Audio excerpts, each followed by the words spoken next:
this is so stupid. I know. We will never use blogs when we become teachers or any of this technology crap. Like, why can't we just use pen and paper? I know, that's what I've been saying the whole time. That's what we used when we were going through high school. That's what we used when our parents were going through high school. So why does it even matter? Like, why learn all this blog crap? And it just takes up so much time.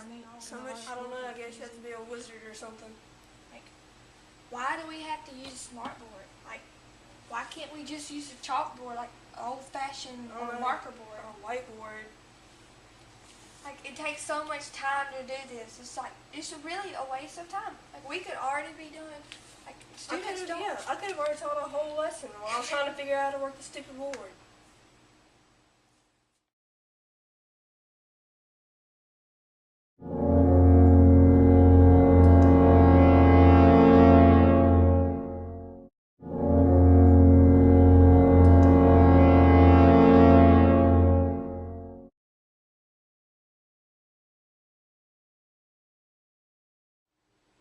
I'm Jared. And I'm Nicole.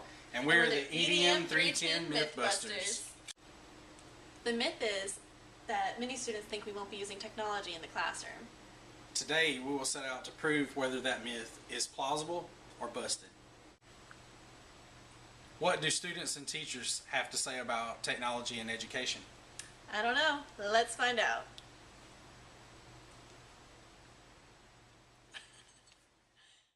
I think that students are able to grasp the concepts better when we're interacting with the smartboard because it's something that they see and they do and they actually may even get to touch or write.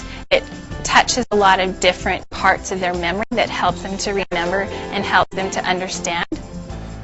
Every time we use it in the classroom, they're excited, they are motivated, they're always wanting to participate. Whenever I ask a question, all the hands go up and they want to play, they want to learn, and they want to touch the smartboard and interact with it. So we the students love the sometimes like to smartboard. write in our books, but we mostly like writing on our blogs. We like to write on our blogs because people see it and they give us comments. We made a wiki about the alphabet. We put it on a wiki, and then the people from Alabama, they put theirs on there, and they made a whole bunch of them, and theirs were cool because they made it kind of like a song out of them. According to teachers and students, technology is valuable in the classroom. So this just shows that Dr. Strange is right, and this stuff that we're learning is valuable in the classroom. So we would have to say, This myth is busted.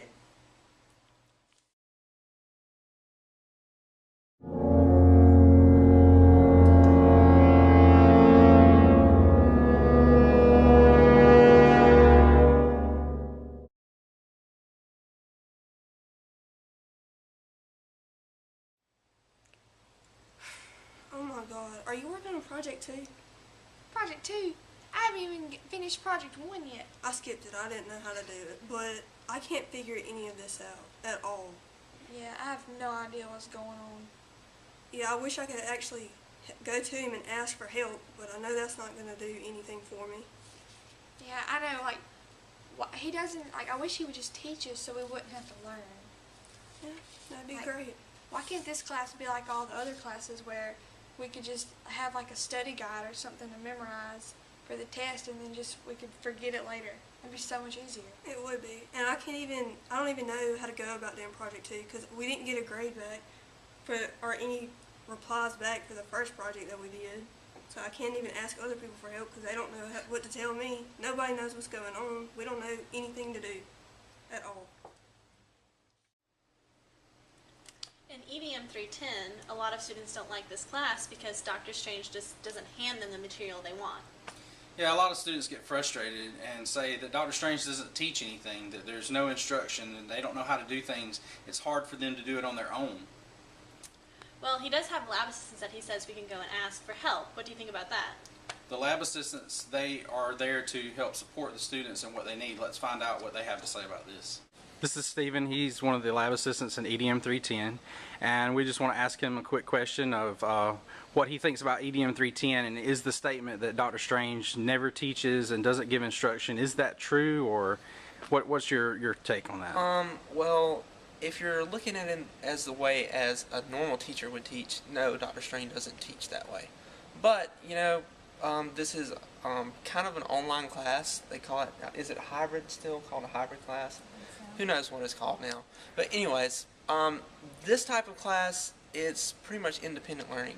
We do project-based learning, so you're learning on your own. So Dr. Strange is not going to feed you the information and let you spit it back out somewhere else. You have to figure out things on your own, and I think that's one of the best ways to learn something new.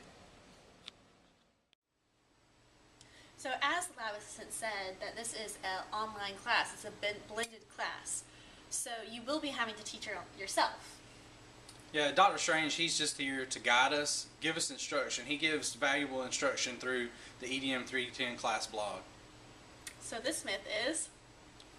This myth is buzz.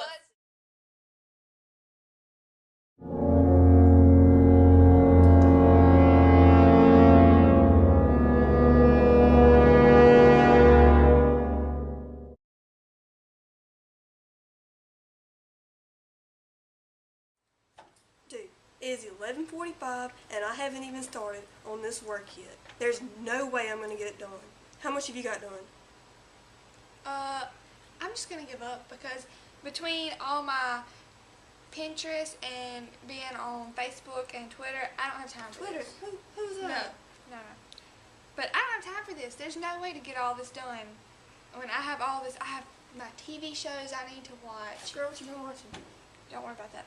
But I just don't have time. I'm too busy. Okay? And I have a job and all this. I just don't have time for this. Yeah, I don't have time for it either. I'm not even going to worry about it. In EDM 310 there is a lot of work, but you can get it done, and I know that because I take 4 other classes, so I have a lot of work that I have to do, but I always end up getting my work for this class done. I do some work on Tuesdays and Thursdays, but I do mostly wait for the weekend to do all my work, and I know if I can get it done, then there's a lot of other people in the class that could get it done. Basically, if you don't, you're just lazy, because EDM 310, it is a lot of work involved, but I think that, you have to do it, so if you can't just put it off. Like, I set aside times on Tuesdays and Thursdays because I don't have class, and I make sure I get as much done as I can during those days, and by doing that, it doesn't all pile up on me at once, and I don't know, that's all I got. EDM 310, it does take a lot of time. It's a lot of work. Dr. Strange even says so himself that it takes a lot of time and we have to be committed to the class. I'm taking a total of 15 hours including this class, and I'm a non-traditional student. I have kids and a wife, and it makes it hard sometimes being able to get everything done and all the other assignments for my classes accomplished too. So, I mean, you just have to make the best of the time that you have and not put things off. Try not to procrastinate. Try to at least set aside some specific time every week to get things done. I usually take advantage of the weekend myself and try to get things accomplished on Friday nights and Saturdays. Hi, I'm Nicole, and I am also a non-traditional student. I actually live in Gulf Shores. I don't live on campus, and I drive to school 3 times a week. And I have EDM on Wednesday nights. And I set aside a time every single Sunday. Right after church, I drive home, and I do all of my EDM work there, even if it takes me until 12 o'clock in the morning. I work 2 jobs, and I go to school full-time, so Sunday's really the only day that I can do it, but I still get it done. So, I mean, from evidence from students being frustrated, it does take a lot of time to do this EDM 310 work. You have to put a lot of effort into it. And Dr. Strange does warn you on the very first day that it does take 9 hours a week to do. He even has it posted on the blog. He just doesn't throw you in there and be like, good luck. He warns you for however long that class is on the first day. Yeah, you just need to take advantage of the time that you have. Set aside the time work on it, and get it completed. And you have to remember, if you do want to become a teacher, you can drop out of this class, but at some point you're going to have to finish it, so why not just do it all correctly the first time?